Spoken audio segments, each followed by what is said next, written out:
Hello, this is Evangelist Dr. Robert L. McKim Sr.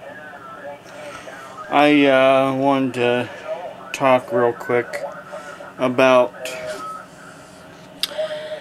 well, I've been having some health issues, and there's days that basically, I hurt more than other days, and then there's issues I really don't want to talk about on video that's been going on with me. But also I wanted to talk about a little bit about, well, doctors, for instance. You talk to a doctor about your health problems, and sometimes it seems like it goes in one ear and right out the other, and all they do, they tell you, well, we gotta, run tests, we gotta send you to this specialist or that specialist before we can determine what's wrong. And usually by the time they find out what's wrong, it's usually too late. And Renee has been dealing with some health issues lately too. She has been having pain in her, well, it started in her right side, and it moved over to her middle abdomen area, and thought she was going to start her monthly, but she hasn't yet. Talked to her OBGYN last week about it. Friday. It was Friday when she went for her, finally got to go for her yearly examination. Told the doctor she was in pain, but the doctor, their examination and breast examination was actually more concerned about a lump she felt on Renee's breast than she was about the pain that Renee was enduring during the examination and for 2 weeks before the examination. We told the OBGYN, hey, Renee has had ovarian cysts and endometriosis in the past and had a DNC. But it's like, well, went in one ear and right out the other. And so I took her to ER Saturday in Dover, Ohio, and they put her on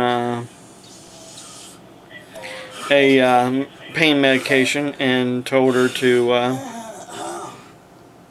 go for ultrasound. Well, normally she takes a lot of medication at bedtime that makes her sleepy. And she sleeps in sometimes till around 10, 11. But with the added pain medication, she's been sleeping a lot longer. Even after she gets up. Right now, it is currently 10:14 a.m. And this is Renee, sleeping in her chair. She's trying to wake up, but she can't stay awake. And of course she has sleep apnea, so she stops breathing and she starts again, and she stops and she starts.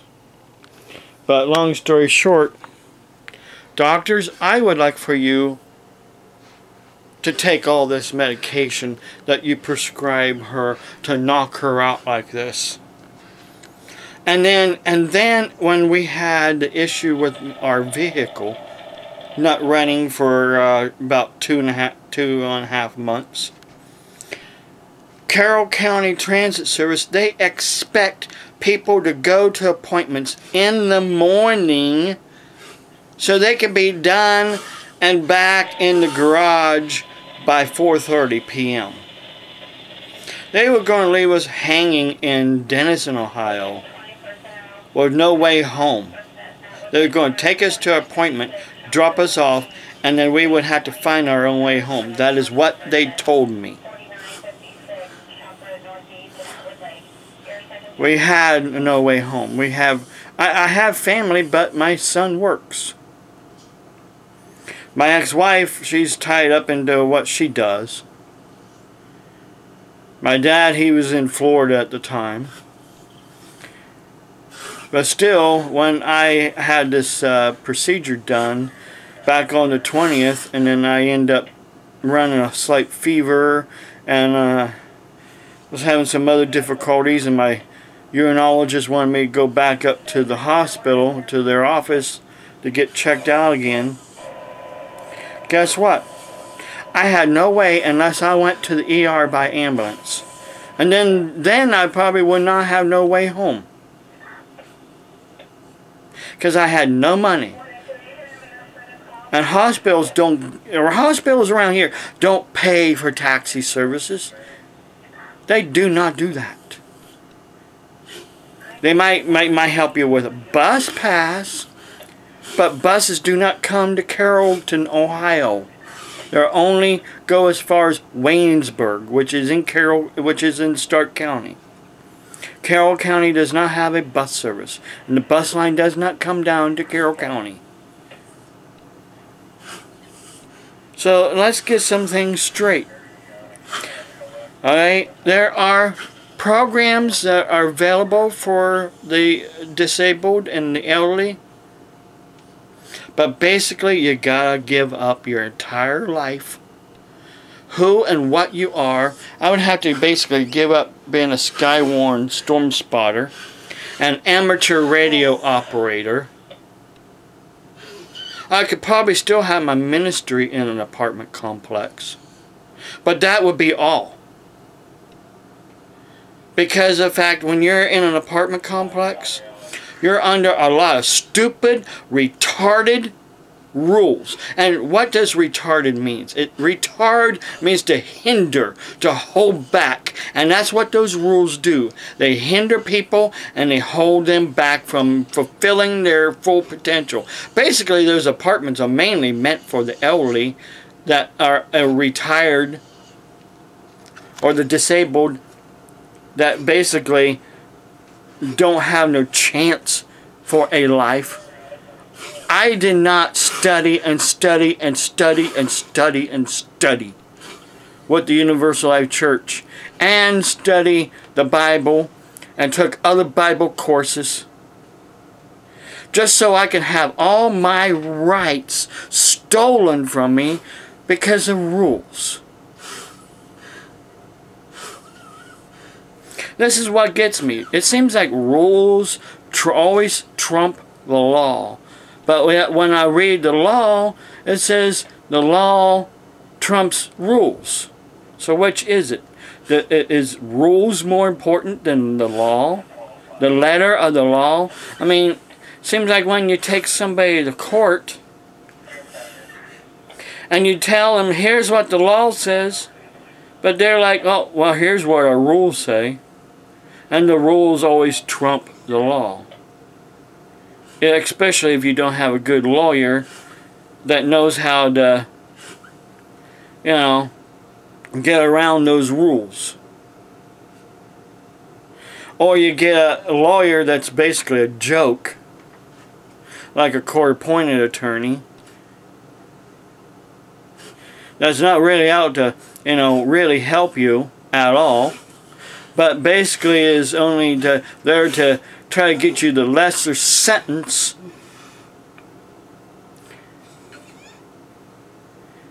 It's like basically you are guilty in this country until you're proven innocent, instead of innocent until proven guilty. They do not want to prove your innocence. They just want to prove your guilt. And that is what the trend is going for in law enforcement. If you have a gun, even if it's a toy gun, you're guilty and you're going to be shot if you do not comply.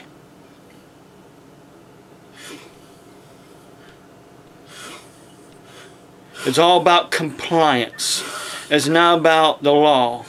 It's like the lady that will not give her name out in California.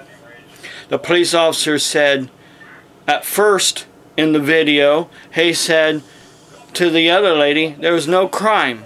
Then he goes to the other lady, the colored lady, and because she wouldn't give her name, then a crime was committed in that police officer's mind, because the law says you have to give your name. She gave her first name, but she wouldn't give her last name. Because actually, when it comes right down to it, if there was no law broke to begin with, she didn't really have to give her name. That's also the law. But see, police officers, they only focus on one law. You have to comply. You have to give your name no matter what. Because that is what they're being taught, and that is their mindset.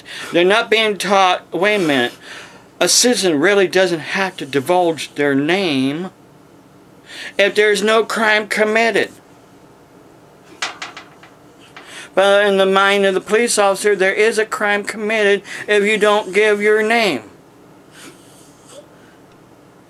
So there's two mindsets going on here. The citizen that knows the law, and the police officer that's only trained for one thing and one thing only: to find a law that somebody is breaking and to arrest them and bring them in on charges and to tear their life all to hell and back again. This is what our justice system has came down to. Everybody is guilty of something. The problem is doctors are guilty of not doing their jobs. I mean, used to, you go to a doctor, he'd say, wait a minute, let me open up the book and see what it says here in the book. Nowadays it's tests, specialists, and by the time you get all done, the damage is already done. And you're probably on the verge of your deathbed. So let's get it straight, people. Everything has been turned upside down, inside out, and that is why God is angry with America. God is angry with America because we have destroyed unborn children. We are accepting sexual sin in the church. The church is sinning. The church doesn't even have the backbone anymore to stand up against Satan and our leaders, our false, corrupt leaders. Because we're afraid if we do stand up, then our 501c3 is taken from us. Well, what did Jesus say to begin with? Render unto Caesar's what is Caesar's. In other words, pay your taxes. 501c3 is a joke, especially when it's held against a church. If you do the right thing. And oh yeah, and then what else he said? Render unto God what is God's. Are you rendering unto God what is God's? No, you're not. You're rendering unto man what is man's. Period. No ands, ifs, or buts about it. You say you're godly, but you're a coward when it comes right down to it. You're a coward. And then with that teacher, the woman that worked in the cafeteria, that was helping children that couldn't afford a full lunch. They only were getting sandwiches. As the saying goes, no good deed goes unpunished. And that is what is happening in America. Good deeds are being punished. People are losing their jobs who are doing something good. They're being arrested for doing something good. They're being ticketed for doing something good. You can't do anything good in America anymore, even if it's under the name of a church. Because somebody's always guilty. Somebody's always guilty is the mindset. And especially Christians are guilty of not accepting sin in America. My ex-wife, after she divorced me, was seeing somebody, and then supposedly because that somebody treated her wrong, she decided to go and become bisexual, and then now she's a lesbian. She has a woman living with her. But before all this happened, she was a Christian. We went to church. And I asked the church that we were going to go and talk to her. Find out why she doesn't want to come to church no more. And you know what they said to me? We can't make anybody do anything they don't want to do. Now what kind of church is that doesn't want to do what the Bible says? You get the elders and you go and you confront somebody. Is what the Bible says. The elders don't want to do their job anymore in the church. All they just want to do is sit back and mind their own business. And when I preach the truth, I get holy hell. But there was a guy the other day that called me on my cell phone. He looked me up from the state of Washington. He doesn't know for sure if he should become ordained or not to the Universal Life Church because of all the issues that I've been having with people running their mouth, running their fingers, and saying lies. And they expect me to apologize. I'm not apologizing for preaching the truth. I'm not apologizing for calling people morons, because that's what they are. They should apologize to me for calling me a blank blank hole. Jim Jones. So and other names. But no, they think they're better. They can call me all those kind of names. But I gotta apologize for calling people morons. Moron means somebody that has a childlike mindset. Well, there's a lot of Christians out there with a childlike mindset because they want everything to be good, everything fine, and nothing bad is going to happen to them. That's a childlike mindset. That's not the truth. Jesus said, I came to bring a sword, a division, basically to divide the sheep from the goats. And they are goats when it comes right down to it. Jesus said he will judge the nations based on whether or not we are sheep or goats. If we do what we want him to do, we are sheeps. If we are always butting heads, then we're goats. Are you a goat or are you a sheep? Are you following Jesus Christ like I am and getting holy hell for following Jesus Christ and Jesus Christ's teachings and the truth?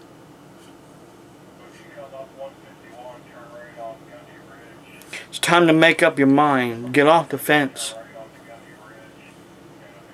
Either you're hot or you're cold. If you're lukewarm, God said, I will vomit you out of my mouth. Make up your mind before it's too late. God bless you. Have a blessed day.